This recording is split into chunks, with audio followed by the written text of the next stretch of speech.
Recently, Pope Francis made a pastoral visit to Belgium. As a part of that visit, he made a stop at the tomb of King Baudouin I. There he prayed.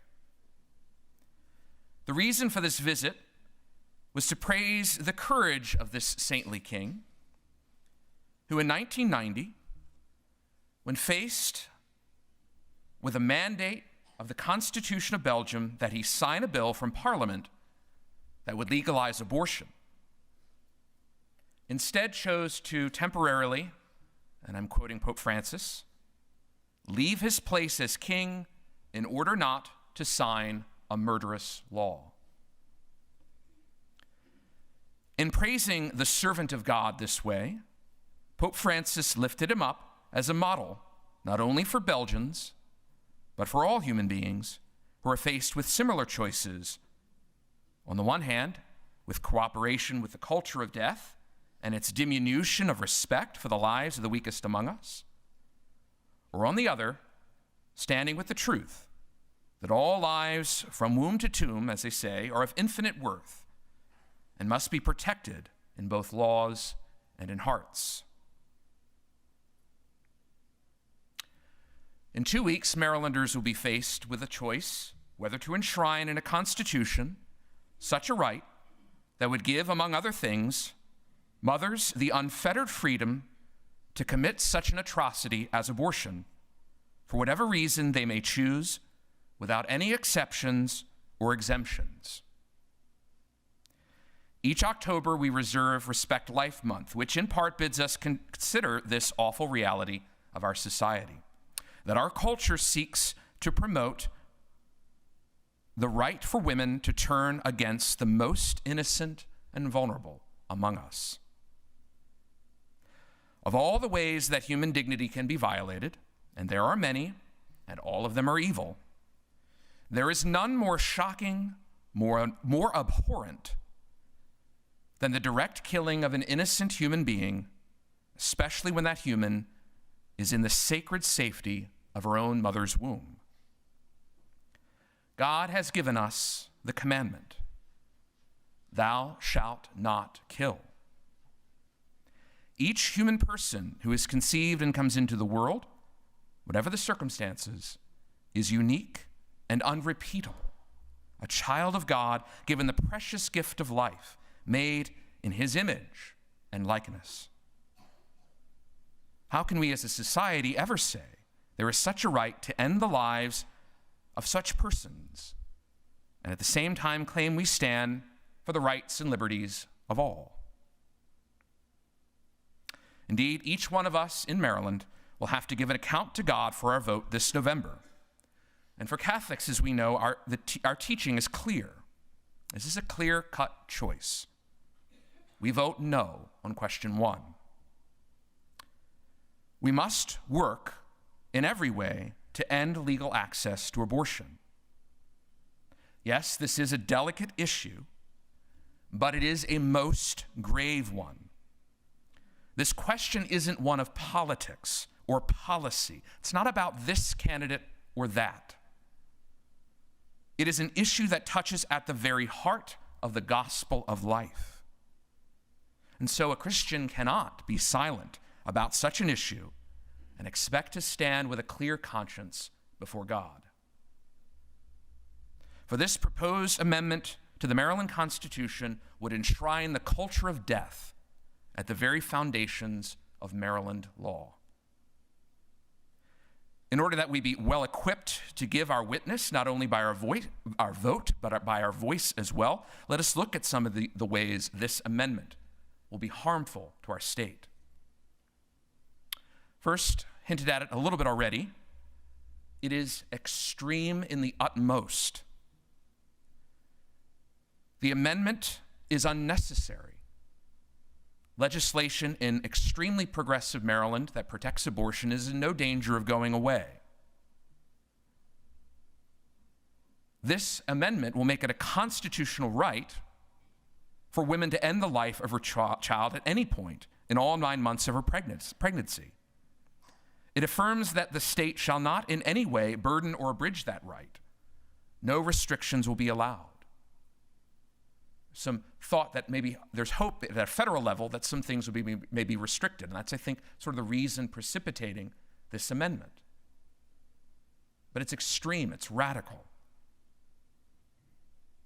Secondly, it follows on that. It's a constitutional amendment.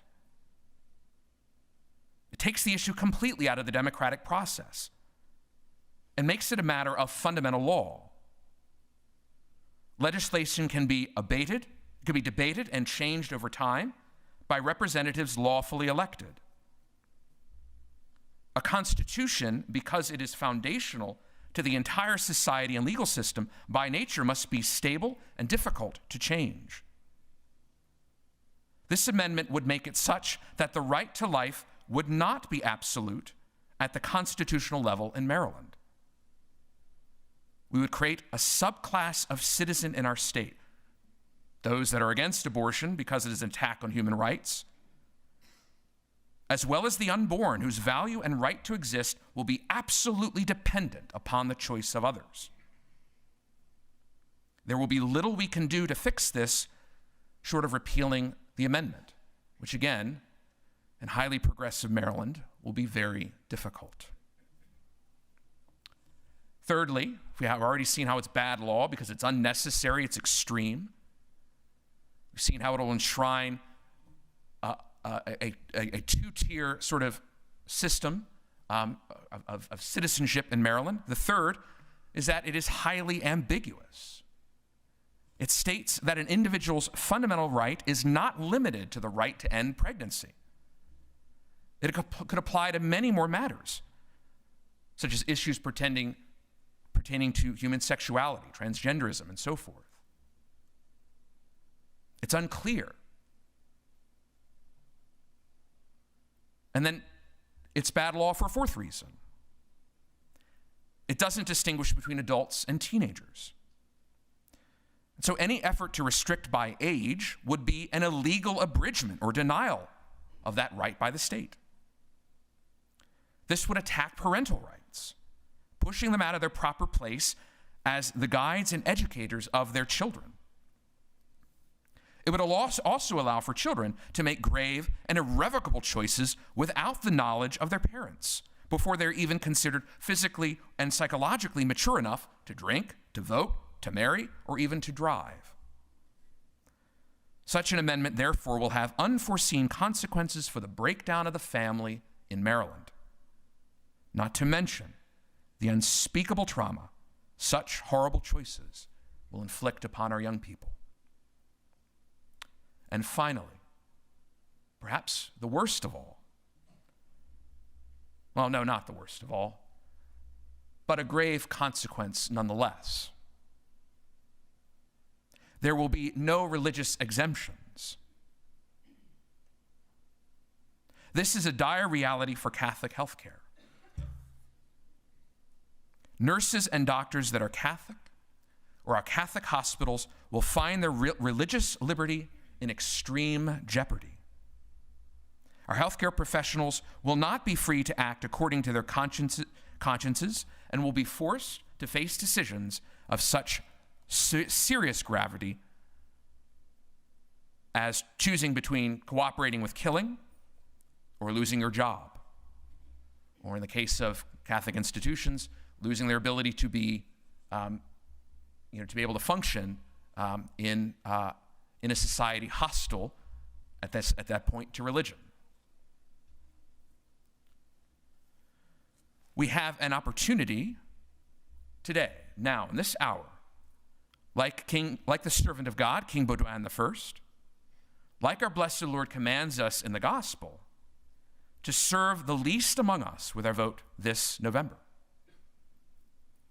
By voting no on question 1 and encouraging others to do the same, we Catholic Marylanders, remember, Maryland is a Catholic colony built on principles of religious liberty, can witness to the sanctity of all life. This isn't just a matter of religious conviction, though. When we witness to the absolute inviolability of the sanctity of all human life, developing, aging, and everything in between, we also witness to the truth that what really makes human society flourish is not in prizing individual freedom and liberties at the expense of the lives of the innocent. Only when we acknowledge this dignity in everyone, at every stage and in every condition, will we truly become the society of love, peace, and justice that all of us longs for our society to be. Witnessing to the value of all life is at the heart of the gospel. It was the way that the church treated women and foundlings that helped her convert the Roman Empire. It was Roman practice to leave infants that were deformed or otherwise wanted out in the elements to die. It was the church that stepped up and rescued them, reverenced their dignity, gave them a chance at life. And that testimony converted so many because they saw that everyone, without exception, had value before Christ. It took courage for those Christians to offer such a consistent witness. Not everyone in ancient Rome felt secure in the face of such a testimony, as the violent persecutions of our fathers and mothers in the faith confirm.